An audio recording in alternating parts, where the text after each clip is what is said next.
Hey, I got a lot of requests today on videos, on recipes, and some of the foods that I use in DickinsonFIT. So today I'm going to take the opportunity to show you guys how I make my little spin on chimichurri. All right, let's get started. So chimichurri sauce typically is just parsley. And traditionally in Argentina, they made it with parsley, some red wine vinegar, garlic, and oils. But I have a little twist. I love cilantro so much, so I added cilantro into that.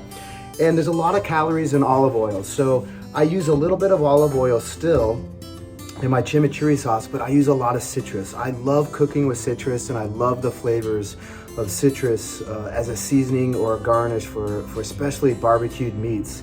You know, like soaking carne asada in orange juice and lime juice while you're grilling is just perfect, and I love it. So let me just show you quickly how I do it, and it's super simple.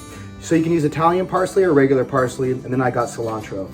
So the trick that I've learned, especially when cutting this stuff up, instead of it being loose, is get it real tight together. So I'll roll it and get it real tight like this. I'll cut off the end. Now I got this good ground here, and I just cut it super fine. And the key for this is really rolling it tight, like you're rolling a cigarette almost. Just making sure that it's really tight so that you get this real fine chop from the cilantro and the parsley, right? So I'll add that into a bowl. This is so easy. And then I also add just a little bit of fresh minced garlic, you know, probably about a half of a teaspoon in there. And then I add, you know, it's 150 calories for just 1 tablespoon of olive oil. So I add about a half a tablespoon, and that kind of gives it a good little flavor. But you're not adding too much. I'm going to use most of my liquids from my limes. This is something else that I learned from watching someone else cook is sage. I love the flavor, the smell of sage. I'll just add a little bit of sage into that.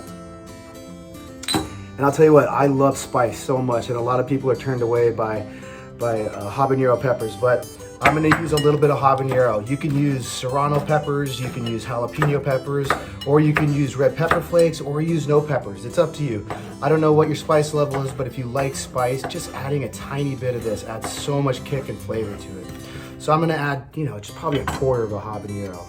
All right, so the next thing we're going to do, and the last thing we're going to do, is just add the juice of limes.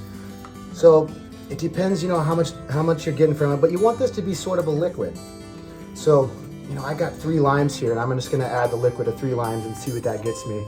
But don't forget that you can buy lime juice at the store, and a lot of the times, you know, it's just lime juice. It's 0 calories, and it's just concentrated lime juice, and you're gonna get the same effect, and you don't need to do it. But, you know, I love fresh, and I love buying stuff fresh, so I don't think there's anything that you can beat more than fresh lime juice.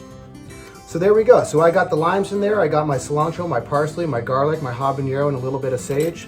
I'm gonna grab a fork and just kind of whisk all that together. Stick it in the fridge for probably about an hour. That way all the flavors absorb into everything. And that's it. That's how I make my chimichurri sauce. You can use it for dipping. You can use it to spoon over steaks, chicken, fish, anything you want. And it adds a good little citrus flavor and a little bit of Argentina. So that is my recipe for chimichurri sauce. I hope you like it. Try it out and let me know how it goes. All right, you guys have a good day.